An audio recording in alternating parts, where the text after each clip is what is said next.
Sunday league player can do this from open play. Imagine Yeah, against this right back, the list goes on. Apart from Nani, Martinelli is in Europe.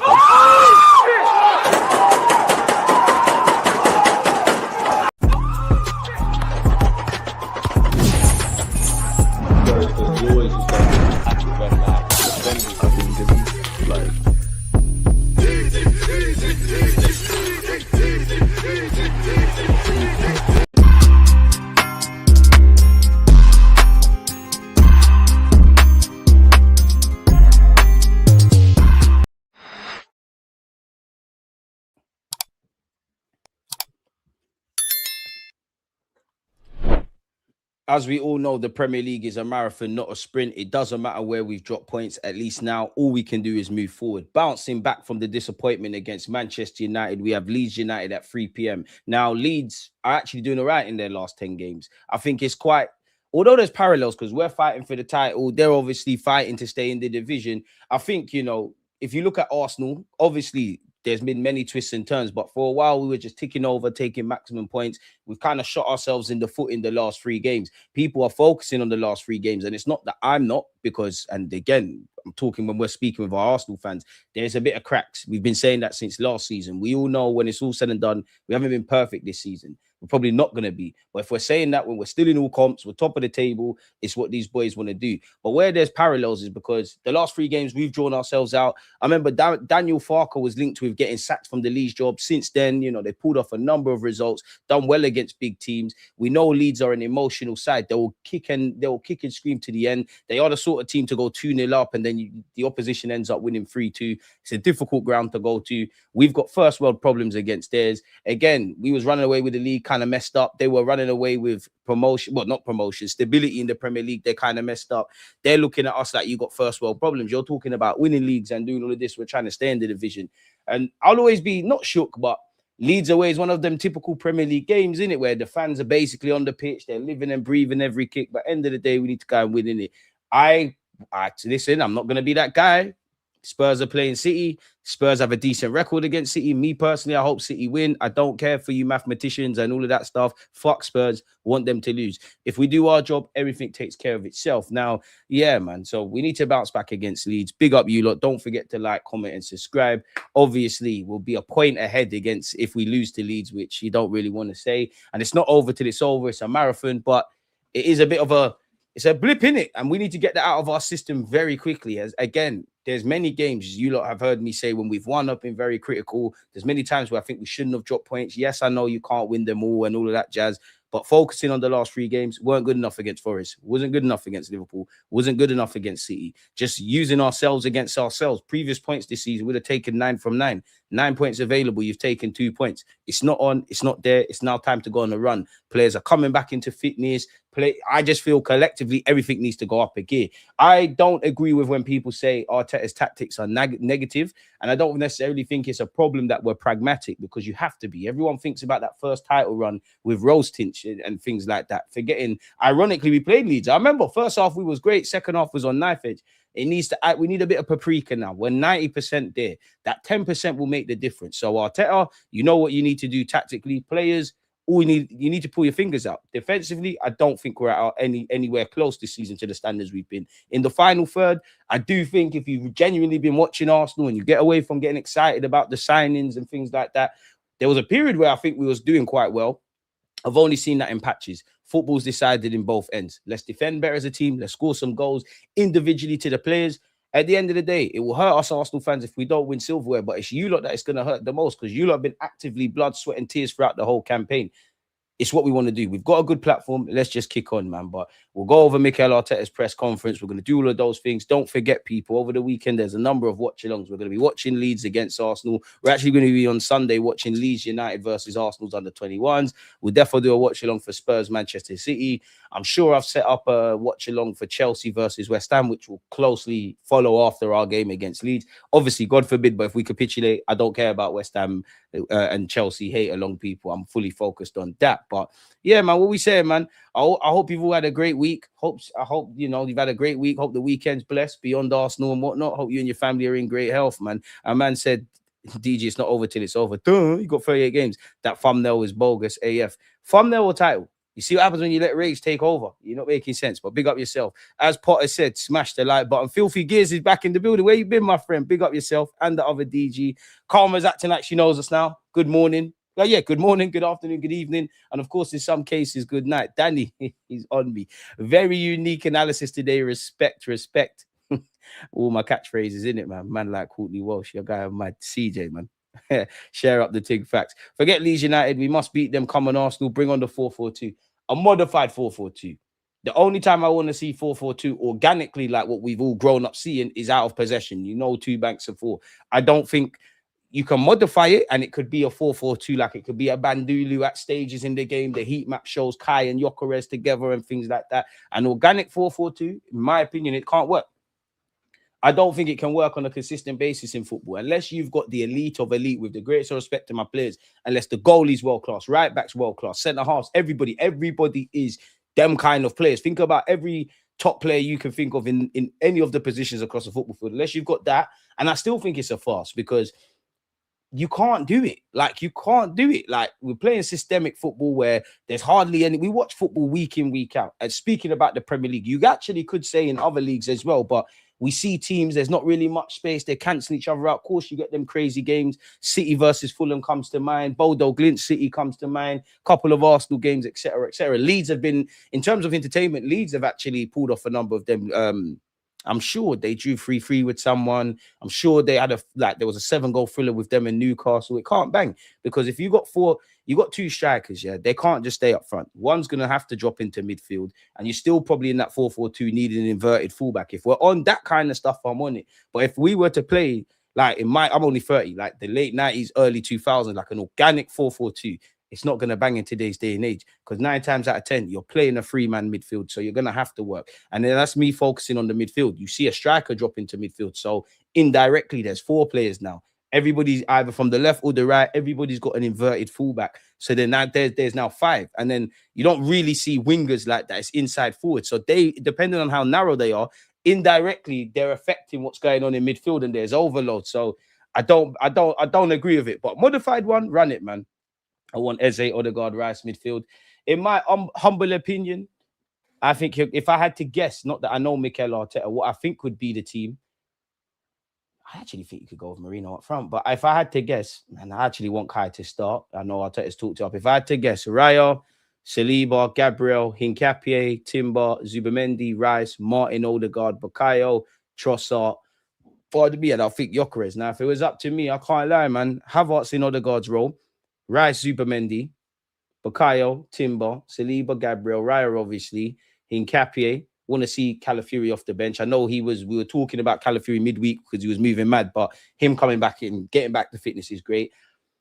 A part of me wants to try a little Eze thing, left wing. A part of me just wants to, like, if it's not going to be Havertz in that role, I would want to see Eze in it. And Odegaard, I can't defend you no more. I do think there's an element of scapegoating. And what I mean by that is, I'm not talking about the criticisms. I just feel sometimes some people, they go from criticizing, where there's many valid points with criticizing Odegaard, and it goes over into a next realm. If you know you're not doing that, and you're doing the criticizing thing and what we do on this platform, I'm not speaking to you lot. Odegaard, you're not winning duels. You're not influencing the game. You're looking like you feel sorry for yourself. And I promise you, it's not okay, but it's okay. People lose form. My thing is, maybe pull him out the side. Eze ain't set a world of light, but him coming in, it might gas Eze. When Odegaard comes back in, he might be better. Kai's buzzing and whatnot. And just generally, you don't know me. I'm not a big fan of just screaming about rotation for rotation's sake. I think you fuck up, pardon my French, the team dynamics. But sometimes I think you got to be a bit cute and clever. Now, don't get hung up on like the games I'm saying, but maybe for 2 to 4 games, Kai and Gyökeres, maybe we can play on that and things of that ilk, man. Like, we have to be able to pivot. And for me, just throw some spanners in the works for the opposition, man. So yeah, man. Rice, Odegaard, Eze, Odegaard, Rice. I don't think I'd do that against Leeds, but I do think there's capacity for it. There's capacity to drop out Zubamendi, which we ironically did West Ham at home, and then obviously, and we went with Odegaard, Eze, and Rice, and obviously Odegaard got injured in that game. There'll be times, and I would only say put Rice on the bench, and you could put in Norgard, but put Rice on the bench if we're going to have like 98% of the possession. We're really not going to be things. Then you could take out Rice and you could go Zubimendi as a other guard. This is what I mean by just having a couple of other collective tools and a bit different relationships in and around the side, man. Start the game 4-2-3-1, get ahead, then bring on Havertz second half, go 4-4-2 and finish them off. Don't want Odegaard in midfield. He needs to sit out. I hear that, man. Rants waiting for you, DG. He's saving football every day. I big up Rants, man. You know what? Big up Rants. You know, I've been screenshotting stuff. I'm seeing Man United got the best attack in the league, this and that. Cool, man. I got my bullets, not just Rants, bare content creators, people in my DMs and mentions. I said, all right, it's cool, you know. You know what I did with the tab police? I went on Google Docs. I screenshotted everything. I put links to videos. Please, for you lot's sake, and it's not just Rants and Man United fans. I'm seeing Liverpool twerking for United. I'm seeing City and United sucking each other off about City United. I'm seeing teams like peasants. Like, big up TalkSport. I went on TalkSport earlier today, people. And obviously, I'm there. Jermaine Pennant's next to me as well. Big him up. Harry is one of the hosts, not Simu, the other one. And we've got Abby now. Obviously, Abby's going to do the whole Arsenal thing. Harry guy's talking now. I'm hearing it, and you know me, I don't care who hates us, but it comes like, yeah, some like certain man's team and girls' teams, they could win on the weekend, but you see if Arsenal lose, that makes it. Or if their team loses, their team could be fighting relegation. If Arsenal take an L, they're on it and madness. But anyways, they're doing what they're doing, yeah. And I've just gone because I don't know what team this guy supports in it. Big him up. I'm like, what team do you support? He's like Fulham. You don't know I don't do the whole, I do the banter thing, but I don't do the whole boying thing. I perked up. I was like, Fulham. And he's like, oh, Arsenal. And bearing in mind, I don't want to spoil it because I don't know if the video's coming up, but he's talking about Arsenal. Them man brought up the Invincibles. I was like, how are you talking about Arsenal fans bringing up Invincibles when during this conversation, I ain't said it once. I'm talking about this season, but I digress.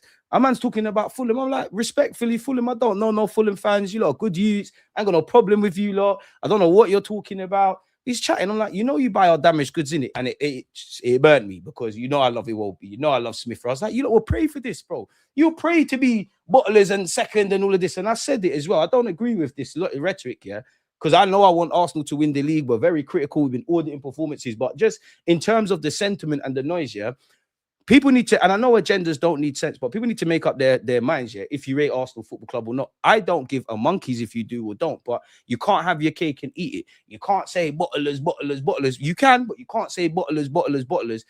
But then if you look at it another way, yeah, cool, we're not getting over the line. You know, nobody wants to chat to the pretty babes and she tells you get your clothes off and, you know, you're putting on the Jimmy and you can't insert, like, we want to penetrate. We don't want foreplay at this moment in time, innit? But cool, if you're calling us bottlers, we've got to be a decent side, because if you're boying us for not getting over the line, cool, we'll hold that. But we've got to be very close, and the issue isn't that. So by that default, we have to be a decent side. Maybe you can draw out Arsenal fans, do what you want, but we have to be a good side, no?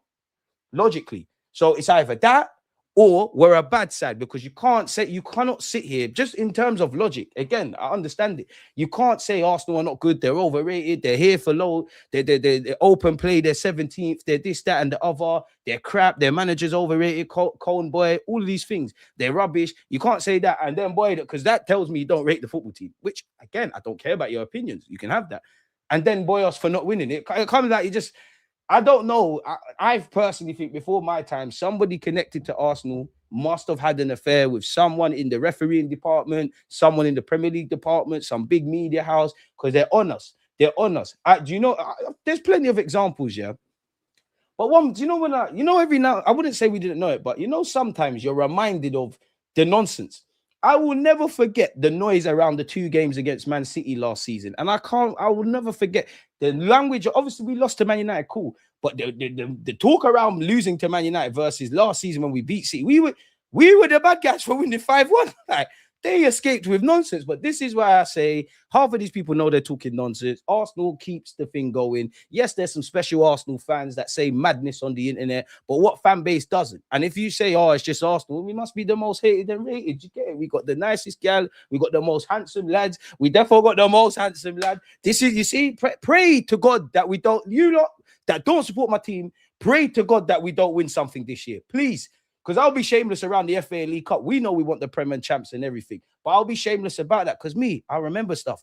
You lot were doing again, I'm just going at you lot's logic. It's that some people were saying, a trophy's a trophy. There's no good finishing second. It don't matter what silverware. All right, cool, noted.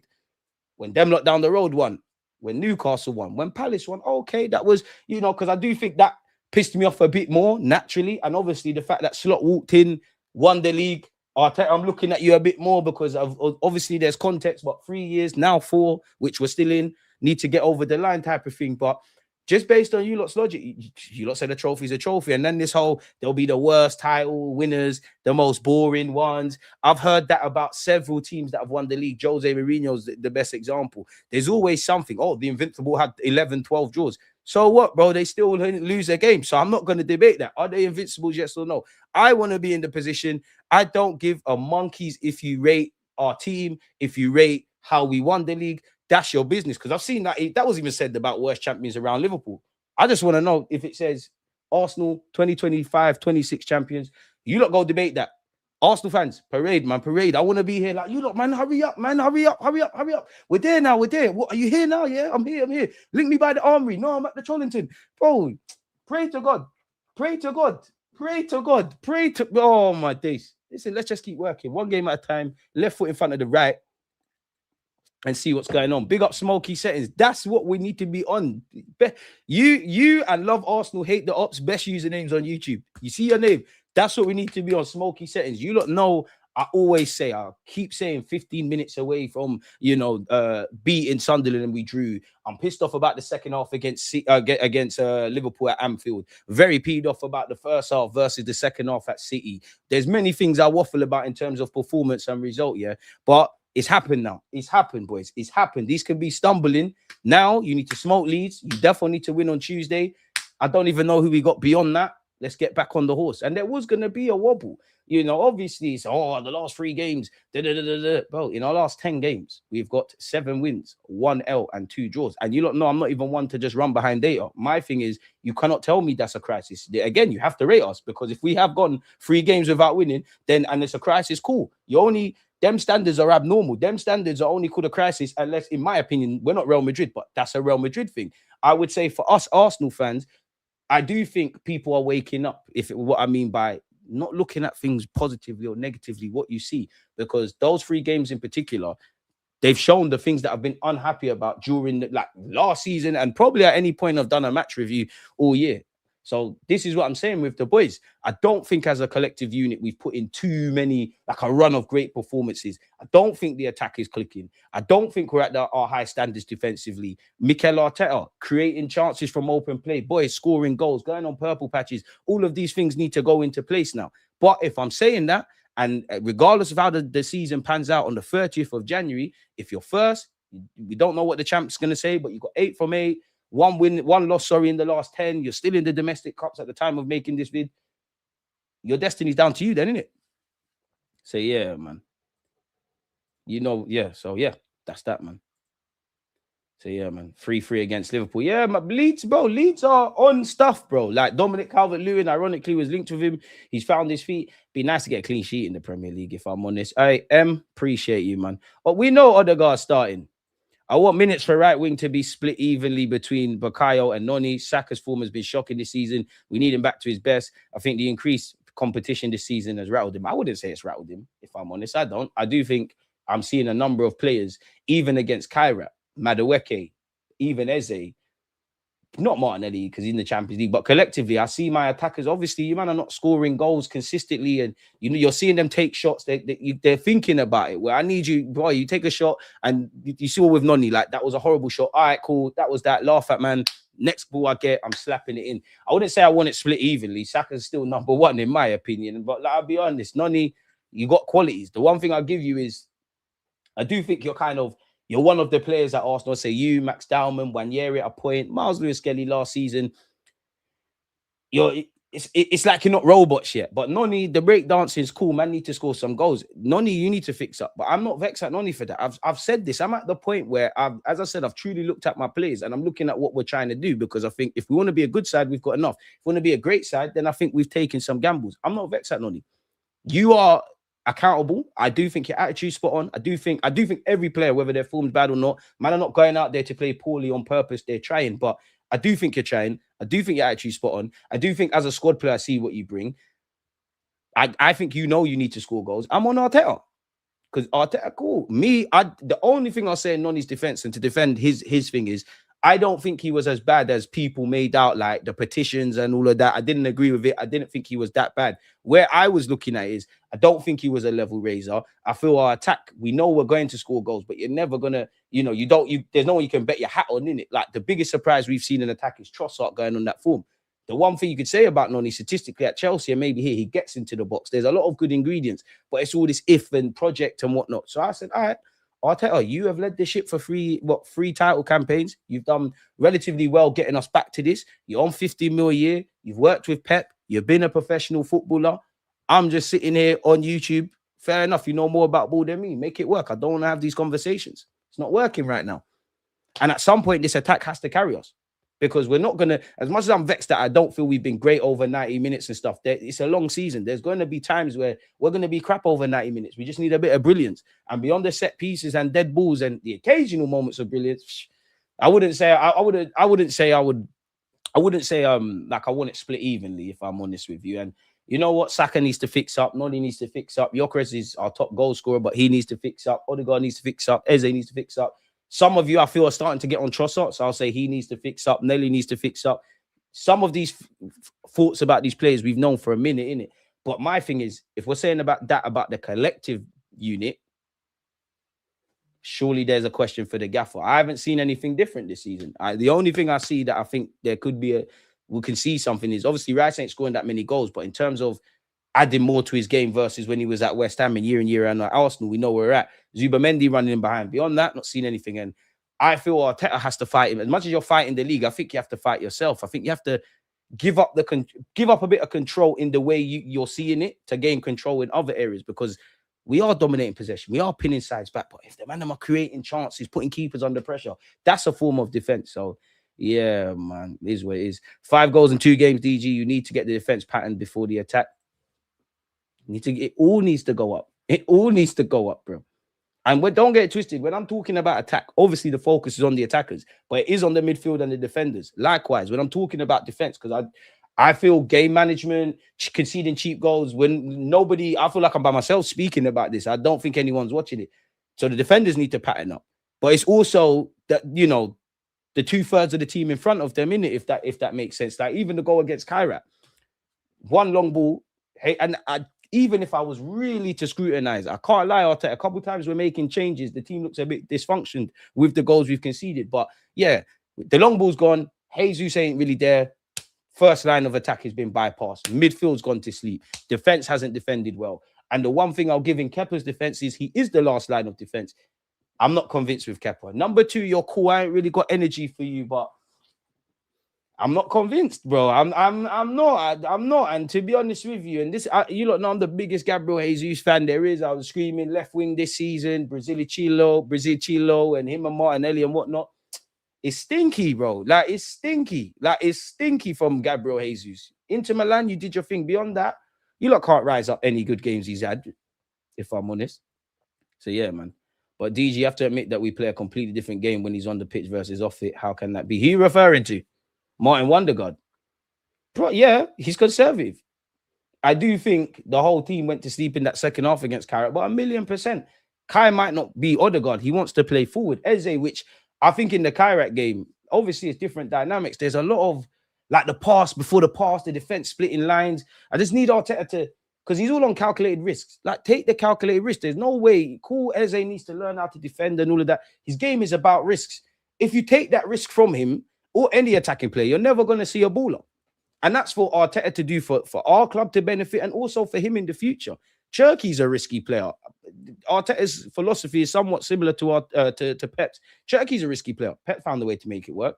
Haaland obviously Haaland's an anomaly, but Haaland on paper ain't a Pep striker. He found a way to make it work. So I do think, Arteta, you need to evolve and arrest yourself as well, man. So yeah, man.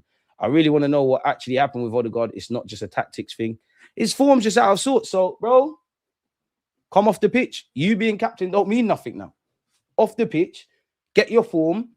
We have to carry people. This is not even carry, but like this happens throughout a season. Man, lose form. My thing is the succession planning, because we can't keep doing the same thing hoping for a different result, man. So, yeah, man.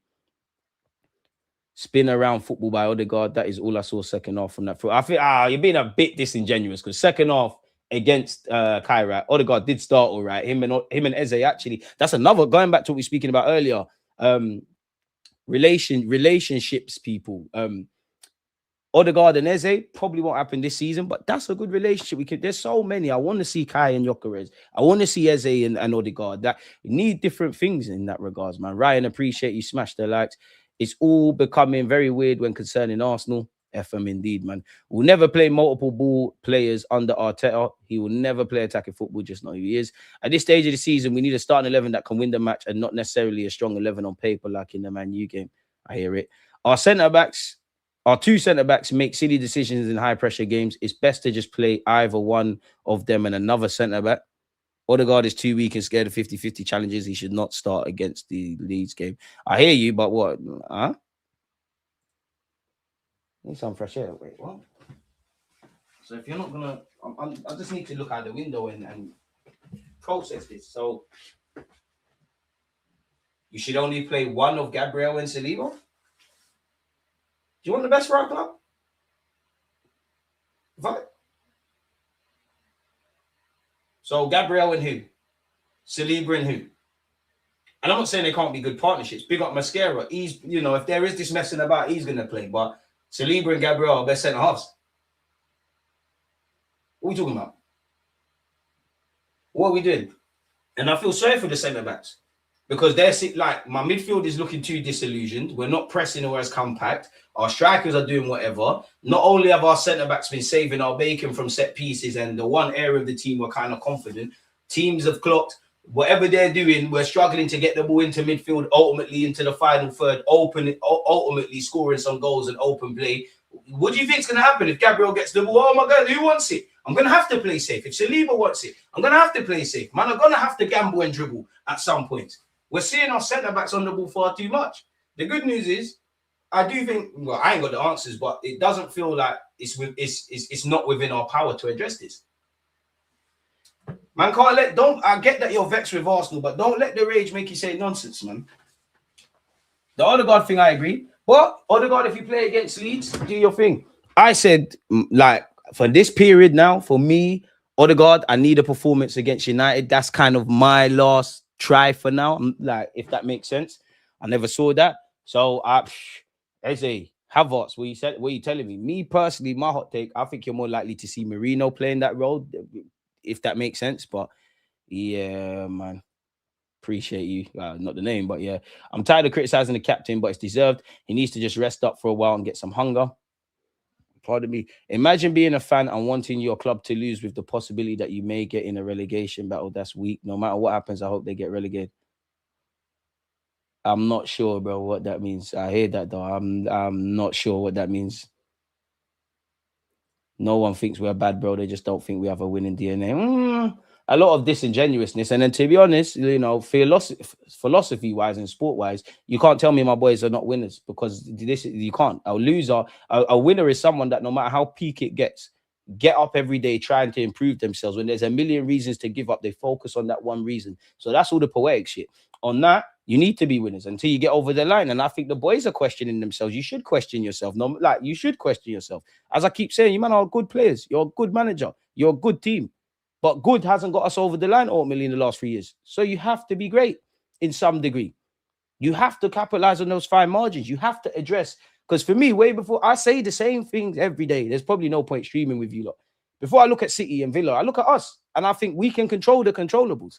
I think everything has to go up the gear. Would it be fair to say these boys haven't won the Premier League, right? And we haven't won it in the Emirates era, right? It would be fair to say that. Would it be fair to say if you want something different in life, you have to do something different, right? Would it be fair to say if you want to achieve or become something you haven't been, you have to become something you haven't been, right? So don't tell me what we're good at. Take the good and make it better. The evident areas that need to be adjusted and addressed, address them. Bob's your uncle. They need to pick a lane footy corner, but it don't.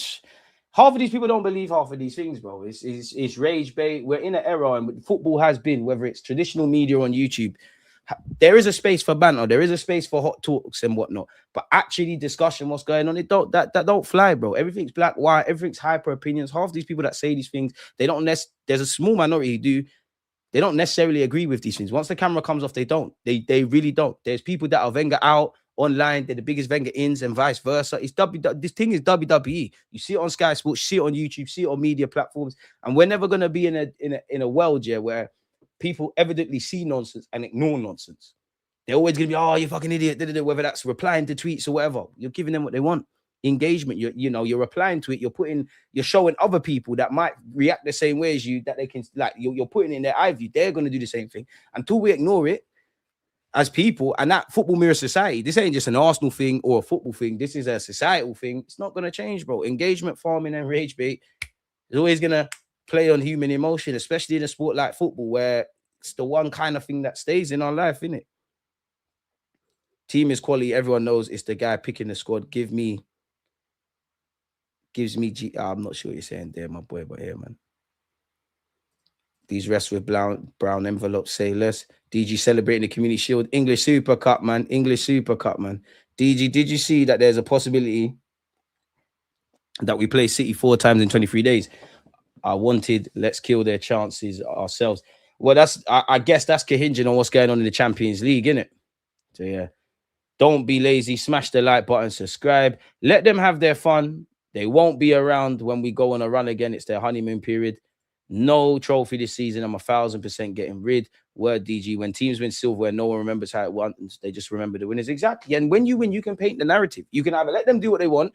Listen, I very much doubt, because there was that. I'm old enough to remember when we won, when the Invincibles won, there was foreign players and Invincibles. City, whether it's right or wrong, City, we spent money and did they win or not? Jose, it's negative football. Did they win or not? People can say slot this, the other. He can turn around and say Liverpool in the 2000s, they've won the Prem twice. I won it after, Jurgen Klopp, a talismanic figure. They won it. When you win, who cares?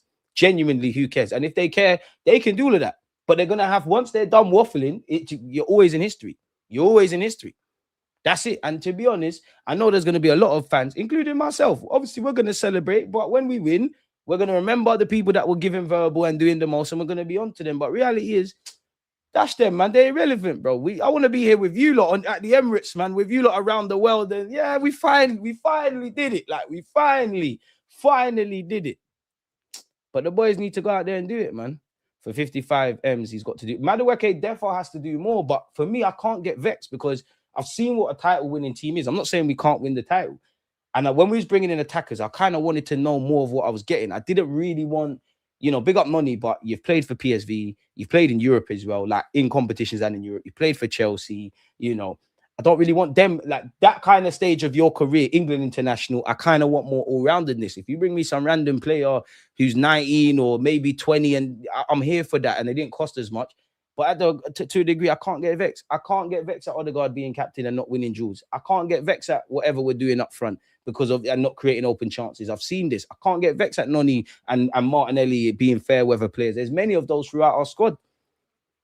I can't, because I've seen this too much. Like, I've seen, like, how much time, like, at some point I have to accept you lot for what you are, innit? To which I do think you lot can win a trophy. I do think we can fight for this league. I do think a lot of variables have to go right. And if we do win this league, the gloves need to be off, because FYI, once you've got to the top, the only way is down, So that's when, as soon as that parade's done, tough decisions need to be made, man. DG, Arteta must focus on the Prem. It's about priority now. How can you? You got to focus on everything. Your immediate focus is what's in front of you. You're in front, like, of course, we've seen, obviously, we didn't win the Europa League, or we've seen sometimes like United have kind of disregarded all the other competitions and focused on that. But how can you? You can only focus what's in front of you. Every game is equally as important. You've done what you need to do in the Champions League. Whoever we play, whenever the time comes, that's that. You need to win against Leeds for obvious reasons, like we've been speaking about. 34 minutes. At the end of the day, you're 90 minutes away from Wembley. And if you don't beat Chelsea on Tuesday, I know we're going to talk about whatever happens in that 90 minutes, but the damage was done in the first leg. That's a very important game. Now's not the time. You just have to kick every ball and do what you need to do, man. Obviously, you got the FA Cup to come as well, man. I don't think it's time to, we're only focused on Prem. We're only focusing on champs. We're only doing this. We're doing that. Unks, big up American Gooner. Come on, my guy, and big up Lion as well, man. The 10K. Oh, why is it frozen? Who signed that petition are waste, man? Jarring, bro. Like, it's jarring. Kai and Jokeres link up is fire. I'm not sure if Kai is ready for a full 90 minutes in the Prem. Start Glock and bring Kai on second half so they can play together. There's also a reality Kai plays up front, just straight away plays up front. So, yeah, man. Why is Arteta taking one of the most consistent players in England last season, what he did for Palace in the FA Cup, and turning him into a squad player that can play 4 positions? There is always going to be an element of him being that at Arsenal, but I don't feel we should, like where we've got with Eze, I don't think it needed to be this way, man. Like there's a lot more to get from Eze. Eze is not world class, but he's a fucking good player. And again, he can play more of a part. Just don't let Odegaard touch grass. He's going to. And reality is for Odegaard, at this moment in time, some of the criticism is fair, some of it's unfair. You'll always get support because I think if you're definitely on this platform, we're critical of all these players and their form. We're not going to deny the obvious. If you're playing good, you're playing good. If you're playing shit, you're playing shit. But anyone that goes out there has our support and we wish you all the best. But the reality is, Odegaard, many of you in the chat, many fans around the world would drop you. The one person whose opinions matters, not to say our opinions don't, Mikel Arteta is probably going to start you. So you need to play for the badge on the front. You need to play for that gaffer. You need to play for your name. Get it back. Because the wonderful thing about football, whether people believe in you or not, you play well for 3-4 games, everyone loves you. You shit for 3-4 games, everyone hates you. It swings and roundabouts and all of that kind of stuff, man. So yeah, man. Road to 100K, smash the likes, people. I'm only interested in the new players. Odegaard, Jesus, Saka, all got mental scars and get shook. Saka, most useful. The new guys don't have these hang-ups. In fact, they're more interested in leaving the mark. Drop Odegaard. He's been poor for too long. Eze starts in the 10. Bro, Odegaard needed to perform against Kai Havertz. It's over for the captain now. It ain't over for the captain at all, man. If I'm honest. So, yeah. It's not, man. Like, he's going to play. De Zerbi is leaving. Bring Ethan back. I keep seeing this, and I'm seeing journalists say, oh, it's a concern. Obviously, if he doesn't get football, it is. But you could argue whether Nwaneri plays a lot of football or none. For him being a professional footballer, that is something that's a reality of footballers. For me, I don't care, bro. Like, obviously, De Zerbi's obviously spoken to Arteta, spoken to Nwaneri. We see the way what Roberto De Zerbi is tactically, and think there's a lot that, you know, Nwaneri can learn from a manager like that. On top of being in a new country, you know, for a large part of his life and footballing life, all he's known is Arsenal. You're out of that bubble. Fans just want to see you do well. You're still competing and all of that, of course. But don't care. Managers leave all the time, bro. Like, managers leave all the time. How many times have you seen a man sign for a new club? Managers out the door. It happens, bro. You've got to be able to deal with it. And you've got to start again, because regardless of what De Zerbi told you, it is unfair. Now if he does leave, whoever the new manager is, go do your thing. And regardless of how it pans out, Nwaneri, at the end of the day, he's probably going to get more minutes at Marseille than he would here. I did think at very minimum, Nwaneri could have been, as much as Arteta's like, the system is quite structured and it's you know, controlled risk at best, and less so much on the risk part. He could have been, him and Eze could be our risk takers when the number crunching method's not working. You come off the bench and do things like, I genuinely think Nwaneri could have had like a Trossard super sub impact, but neither here nor there. Go get your minutes and do your thing. I hear it, but bro, this is football, bro. Man, leave jobs. Again, I don't want to take it there, but Nwaneri, Miles Lewis-Skelly, Saliba, Gabriel, even Bakayo, bunch of new players have signed new deals. Bunch of men have come in. Obviously, if Arteta gets sacked, well, you lot can't cry. This is how football works. Anybody, because every club right now, obviously the market's open, about to close. Every club right now, for the last few months, all the summer signings you're seeing, the vast majority of them, the meetings have taken place towards the end of 2025 and whatnot. And they've obviously spoken with whoever the manager is at the time about signing. What's to say when when that deal's officially confirmed, the manager's not gone? This happens, bro. This is football. It's football, man. So yeah, man. Arteta had to allow Odegaard enough face as the captain before he drops him. That time has come. You already said it, but questions must be asked of Arteta. We cannot keep getting these players that have performed with different clubs struggle here. Big up DG. Love the streams. For me, Eze on the left, Jokeres, Saka, and Havertz at 10. I don't think Havertz is fit enough to start 2 games, really and truly. Yeah, and you don't want any setbacks, but surely he can start. You might get a 45 to an hour. He has had a couple-day rest. You could take him off. Don't get it twisted. Like, I wouldn't start Calafiori because I still think he's a bit rusty. And again, him and Havertz, you want to keep them cool. If I take a risk, I'd take it with Havertz. But they can come off the bench. They could be utilized. If I'm honest, I think Havertz and Calafiori, they start on Tuesday. If I'm honest with you, I don't think they start tomorrow. Whoever goes out there win, man. DJ, I hope you're ready to hold corn from rants later. Man, still on about that. I took my licks like a man on Monday. You know me, never hide the front lining. And it's cool. But just know I'm going to be unbearable. Because even when Arsenal beat Man United earlier in the season, yeah, I weren't like what some of you lot are doing about me, clipping up content and doing all of that. I weren't doing the most. Man are doing the most. So I'm on you lot now. Never lack. Make sure you lot score 100 goals a game. You never concede and you get 3 points all the time.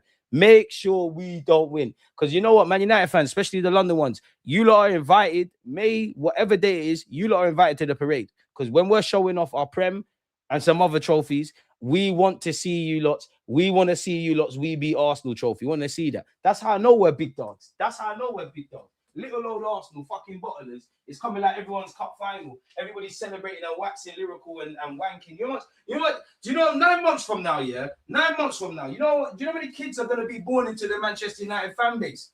Bear of you probably propose to your missus and that, but it's cool though. This is what happens. Most hated and rated. We love it. We love it. The cause that about Monday is just a preview. My victim, fam. My prick, bro. My prick. There's football back. Oh, man, not here. Man, not no joke, man, for you lot to ban. You lot can run that, but I don't think I'm some class clown. There's bare Arsenal idiots on YouTube that can do that with. This one can have a laugh and a joke. This one's never been a victim. Less of that. Less of that. Fucking Peckham red cunts.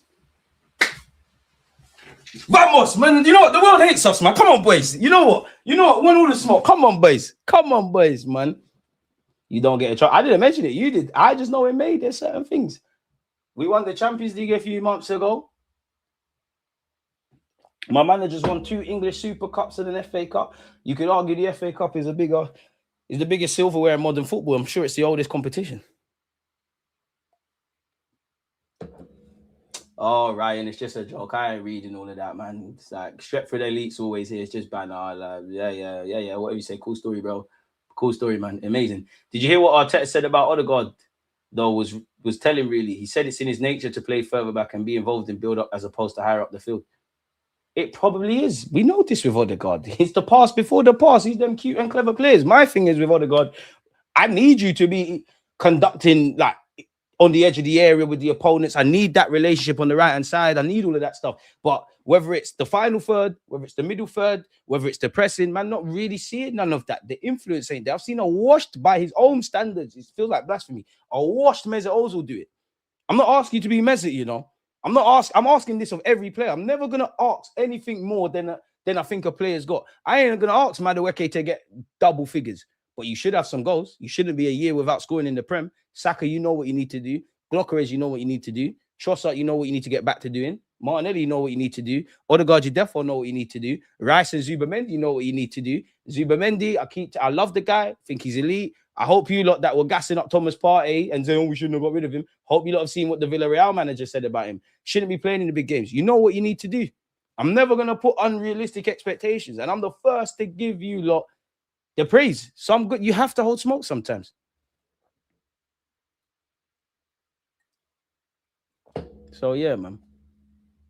Because it was a doggy win, DG. Come on now. What is doggy win? What do you mean? Man United won. We lost. I don't care how we lost or how they won. Isolated that. They won. Why did we lose? Football's a 90-minute game. You had a good first half an hour. You scored and it went downhill other than that. United did whatever they did. What more can I say? What more do you want? They won. 1 minute, I don't subscribe to Arsenal were battered. We weren't battered. It was 3-2 or whatever. But you lot can paint whatever narrative you want. One thing I hate is when we beat Man United or we win teams, but you didn't play, they played better than you and et cetera, et cetera. The same courtesy is never extended. I don't care about that. They won their first game in 8. They deserve it. Carrick's doing his thing. It is what it is. The players are buying into stuff. I'm pissed off about losing to Man United, but deeper than that, I feel like I'm talking of whether we win, lose, or draw. I'm talking about the same old positives, the same old negatives around the gaffer and around the team. We're not making this about Man United. Like, not be funny, it's an Arsenal stream. I don't know what more you want man to say. You lot can say it was the best thing since sliced bread. It was a dodgy win, whatever. We did not get 3 points. Like, all we can do is focus on Leeds United. Because even holding myself accountable, when I was chatting my shit on Rancy's stream and whatever, I said, well, I'm not worried about Man United. I deserve that humble pie. I'm not worried about Man United. Leeds United is the real United. And I was half bantering. I half was very thinking a lot about this. And you lot you know, when I get into this mode, God forbid, but it kind of goes left because for time, you lot were telling me, why do you keep talking about Nottingham Forest, man? Why do you keep mentioning them? So we need to take Jamal very seriously. Very seriously. So yeah, man. It is what it is. But that's the thing. That's not a problem. Odegaard can drop in. You can drop and be that pass before the pass and the conductor. But I'm not seeing that enough. I'm not seeing the final third enough. None of that matters to me. Like, I need influence. I'm not that guy talking about captain's armband and all of that. But bro, you just Odegaard. I know about you're a baller, bro. You need to get back to that. Because even when you was playing and whatnot, it was great. And to be honest, obviously form dictates everything. But pardon me, I do think Arteta has a big decision, like to take Odegaard out the firing line, and especially as we move forward, assuming he's here for the next few seasons, you got a decision to make, regardless of how good or bad these players are or useful around Mikel Merino, around Kai Havertz, arguably around bringing in another midfielder, regardless of what you're doing with Rice and Zubamendi. Maybe at some point around Benjamin White, potentially around Mascara and the two centre backs we've got. Football's always evolving, bro. Like, you've got to have these questions. And the one thing I would say to you, Odegaard, is Tini was a brilliant player for us, but we wanted to do the inverted thing. He got left. Ramsdale, at the time of bringing in Raya, goalie was the last thing we was looking at. Someone come in. We've seen evolution and squads evolving and different things happening. If you're not doing the business, you're up for debate. So yeah, man. Smash the like button, people. It's a bit mad that Gyökeres is our top goal scorer this season. I did see this, people. Since 2022-23 Premier League season, Arsenal have reduced the proportion of shots taken from outside the box from 30.5% down to 24.5%. Now ranking second lowest in the league. Only Brentford take a smaller share from distance. What I would say is, from this season, let's be brutally honest. Again, we remember this season because of how good we played in the final third. Everyone forgets how the game management, the defending, the defensive ethos was not there. 2023-24, we did kind of do that.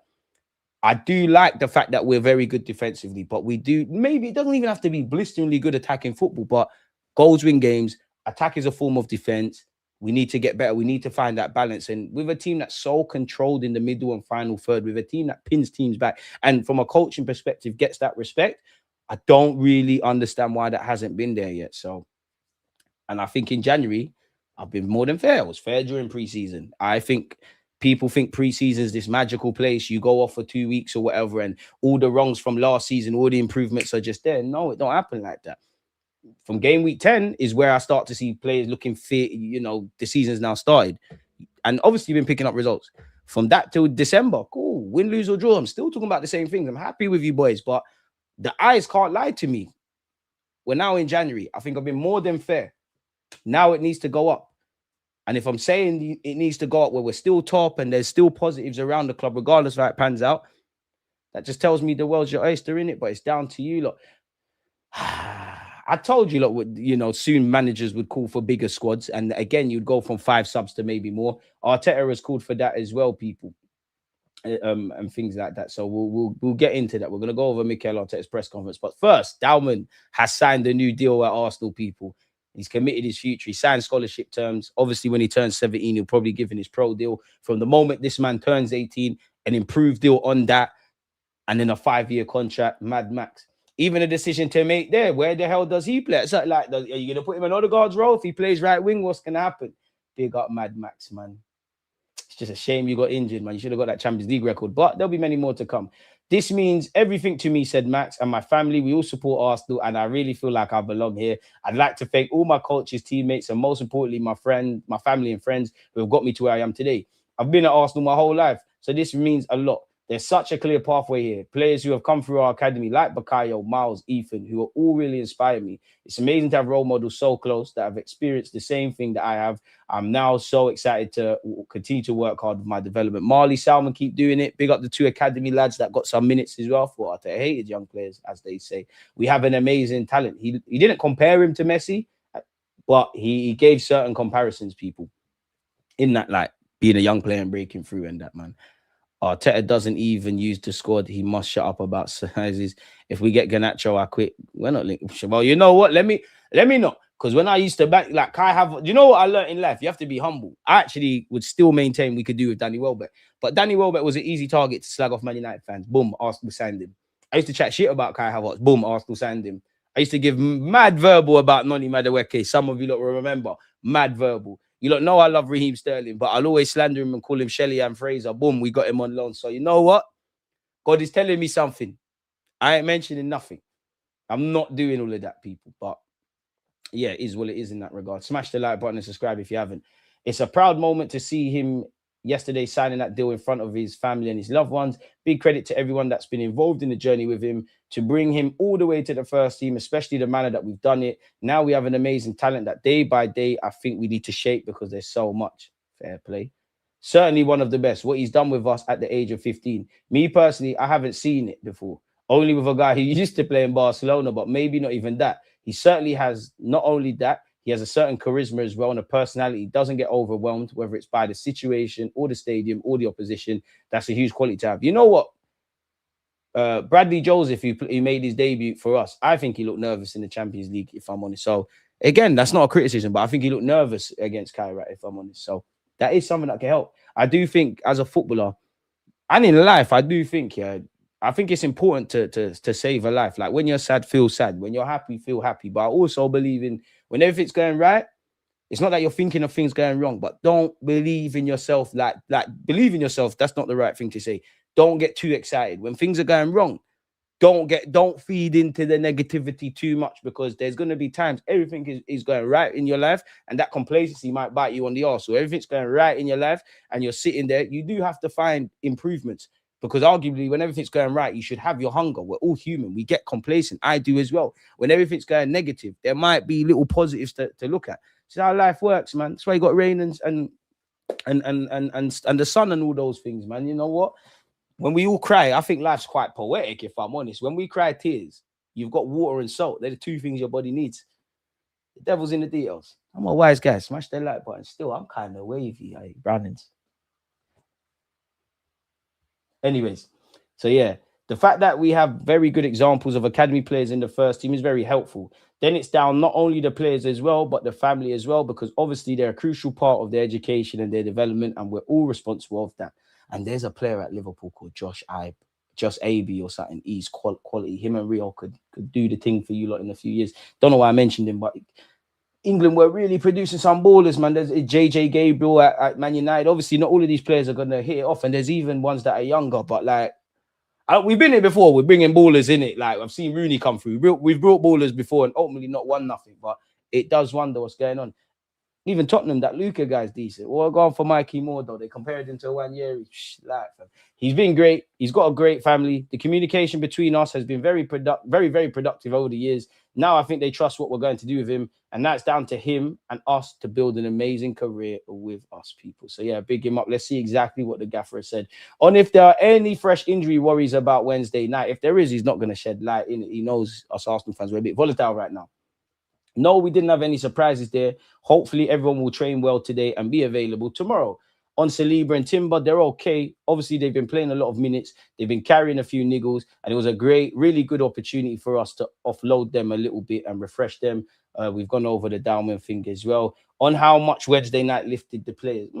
It's nice to win, score some goals, but I don't think it lifted the fans too much because, to be fair, us fans were vexed about Man United. All eyes are on Leeds and Chelsea. We're already through. There's no jeopardy. At best, we wanted you to score 4 or 5 goals, clean sheet, all those kind of things. So I won't say it's lifted us. Obviously, it's nice to win.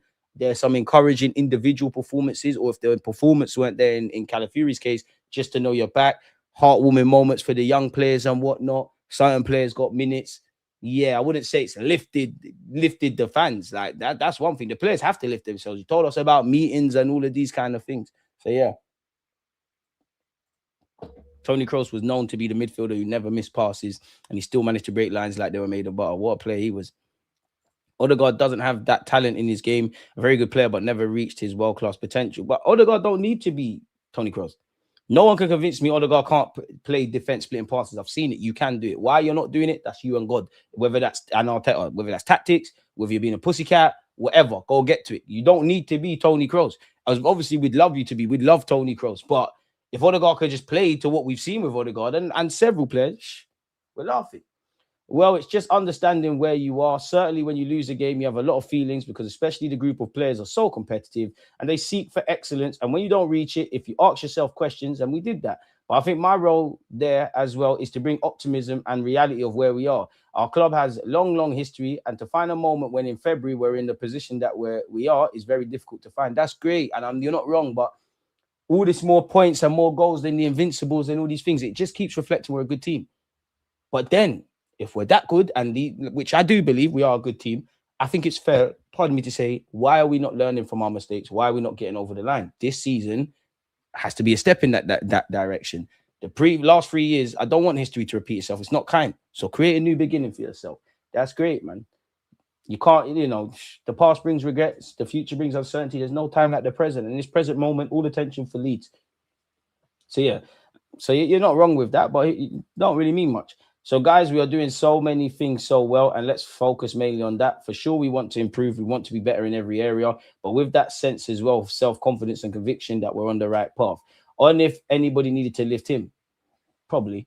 In this moment, no. Normally, I'm the opposite. And when we're doing so well, I'm there with a stick to say, this is not good enough. This is not good enough. But when DG does it, I'm nitpicking.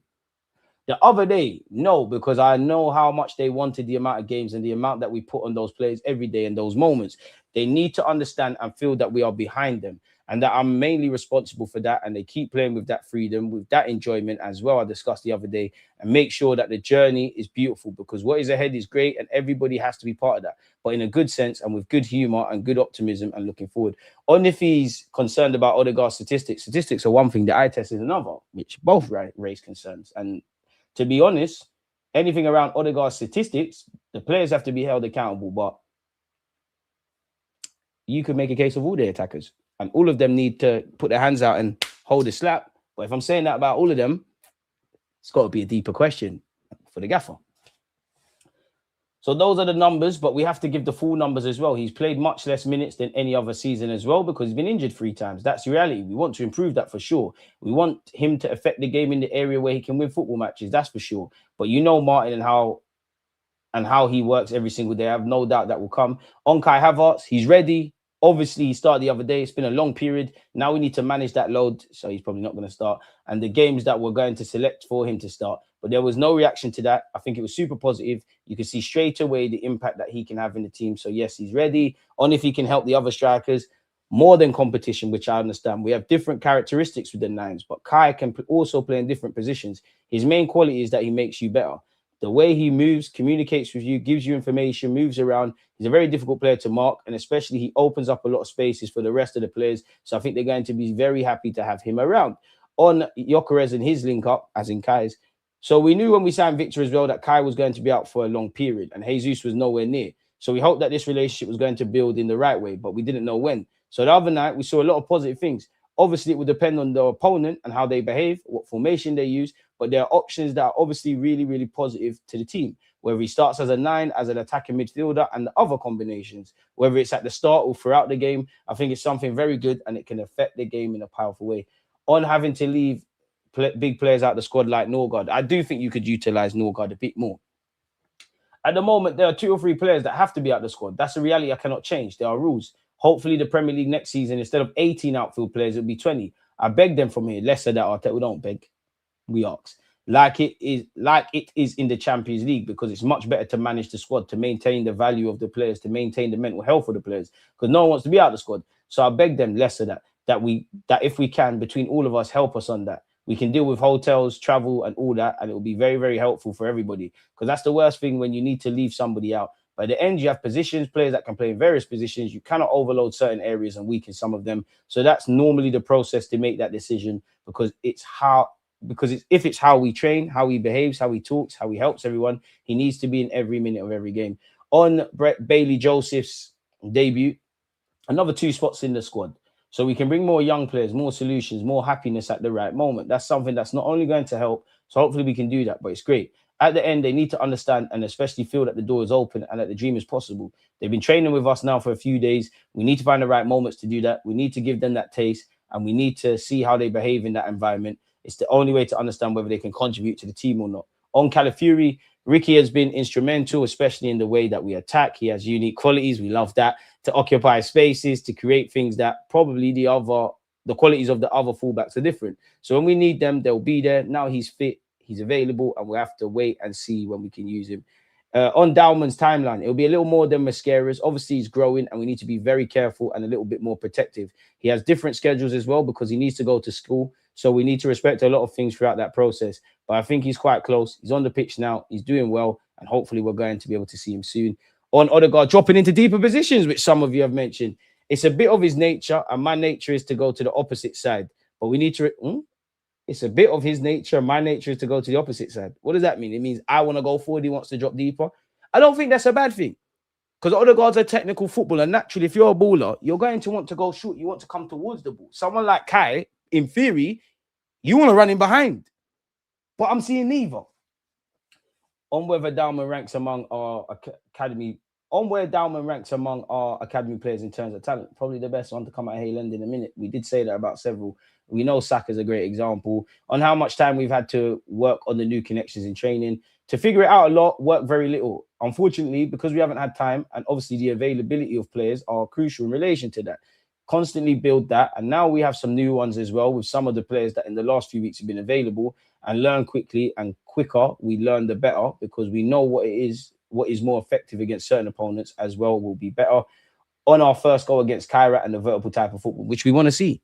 Everyone forgets Eze's played that. Kai's looked up, boom, Gyökeres is in. We're not probably going to get that space on a consistent basis in the Premier League. But even if there's deep and low blocks, football is football. Just because you're playing a mid-block, you have to move. You have to go from one end to the other. There is going to be space. So when it's there, can we capitalize on that? Because as much as we're talking about that, there has been elements where we're creating very little, or when the ball has been on, several men have made runs, there's not them openings. You know, as much as football's played with a football, what your teammates do without the ball, what the opponents do, it's all information, and it tells you where the game goes. If you want to watch how a football game is really won and lost, go and see the behaviors just before a goal's conceded, or go and see what people are doing without the football. That's me, man. Is it ain't max 17? 16 now, man. Hit a like for every tab DJ has open. You're on me, man. Dalman only turned 16 a few days ago, so we can't sign a pro until you're 17. He will get that pro deal, and you'd imagine the minute he turns 18, because you can only sign a 3-year deal max when you're 17. That's when the big boy 5-year comes out, man, and it's probably about 50, 60, 70, 80 grand, man. Rob, appreciate you for being a member, my boy. Even if we don't beat Leeds, the season will not be over. Some of us might wish it was, because it's an emotional roller coaster, but titles are decided in May. No one is lifting a trophy till then. Yeah, man. Don't ever compare Welbeck to Garnacho. Welbeck's better than him, bro. Way better than him. Welbeck starts for, I'd slap at Welbeck with left wing right now, potentially up front. It depends on what the game needs. You can be vertical when the opponent behaves in a certain way. When there are 10 players inside the box, you cannot be vertical. True. It wouldn't make sense. You can maybe shoot from the edge or create chaos in the box, or do something different, or generate set pieces so that if they want to defend, they make sure to defend there, but with 6 or 7 players inside the box. So it depends on how the opposition behaves and the opportunities that we have in relation to the space. Listen, big up City for getting Gurhi and Semenyo. No one don't care about that. We're probably not going to sign anyone. Pepe's playing mind games, but who really cares? No one cares about the relationships with rivals, if I'm honest with you. Right, Declan Rice's 300th game, right? Put Rice in your FPL team, he's going to bag, man. On how to nullify the threat of Leeds at set pieces. Whoa! That's going to be a big one. That's going to be a big one. I can assure you of that. So, yeah, we've gone over that. Who we could play in the knockouts. Who could we face? Each team in the... We went over that yesterday, if I'm not mistaken, so forget that. What's this? Important info for the Wolves game, potentially. The Premier League have announced the following fixture amendments, which are dependent on the outcome of the League Cup semi-final matches to be played next week. This involves our Premier League away match at Wolves, currently scheduled for Saturday, March the 21st, which is the same weekend as the League Cup final on Sunday the 22nd. So, potential amendments. If Arsenal reach the League Cup semi-final, their Premier League fixture against Wolves, currently scheduled for Saturday 21st, will be moved to the 18th of February. If Chelsea reach it, that's their business. No one care what Chelsea have to do. Every day we're linked with a new Real Madrid player, in it. 1 minute it's Rodrigo, then it's Arda Güler, then it's like as it is now. Like, we're linked with the whole team, man. Apparently we've submitted an offer worth 87 million. I'd love Arda Güler, but really? You really think we did that? Don't believe that, so we're not going to give that time. Arsenal offer 2 stars in stunning Julian Alvarez swap proposal. Who? And there's rumours that Odegaard wants to leave Arsenal online. I think that's a bit of creative journalism. Who have Arsenal offered? Sources have told us that the Gunners have watched Alvarez in person within the last 2 weeks, reaffirming their long-standing interest. His name has been discussed internally. Okay. Gabriel Jesus and Gabriel Martinelli. Jesus plus money. Then after next season, get rid of my man. What's this? Forget that. Man, Bernardo Silva's been talking about us. It's difficult to say because my past experience showed that Liverpool have won the league twice since I arrived in England and we won 7. I've never experienced Arsenal winning the league. Bro, just shut up, man. For such a footballer, he's such a little bitch. Actually, a little bitch, like, pardon my language. Unfortunately, we started the year in a very negative way at a moment when we could have built an emotional advantage, but we didn't manage to do it. At the same time, they've also had a chance to pull away and they didn't manage it, which gives us a bit of hope. Again, this is going to be the most inconsistent winners of this Premier League that I've seen in my life. Probably capping, but I think it goes down to the last day. Who cares, man? Zinchenko looks like he's moving ever closer to Ajax people.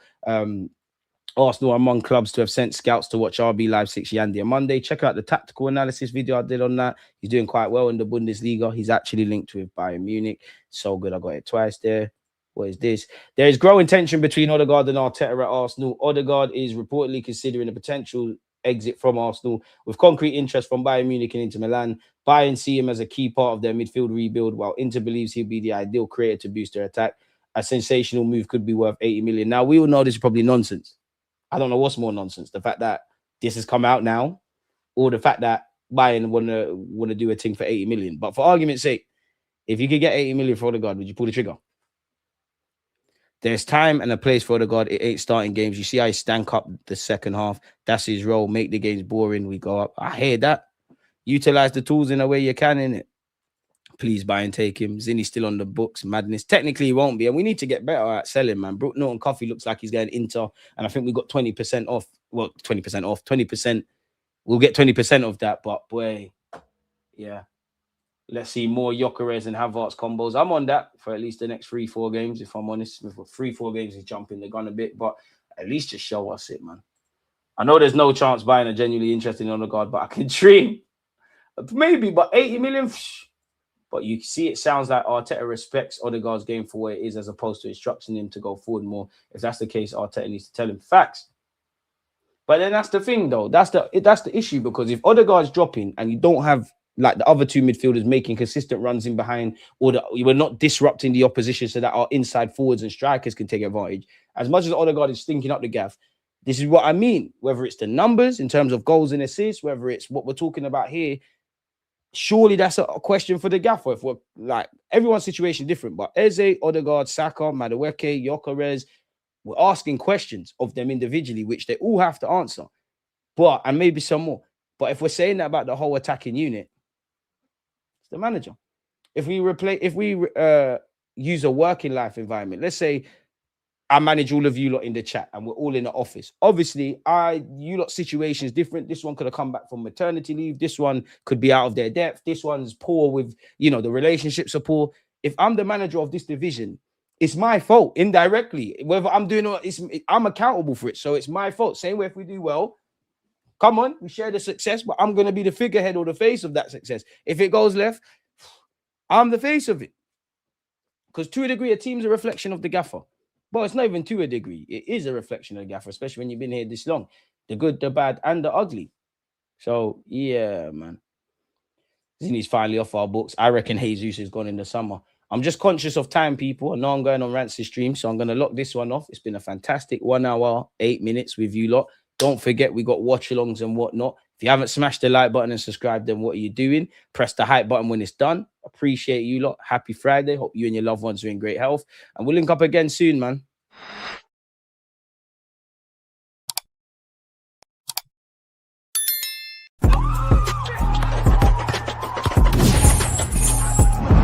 You always just happy when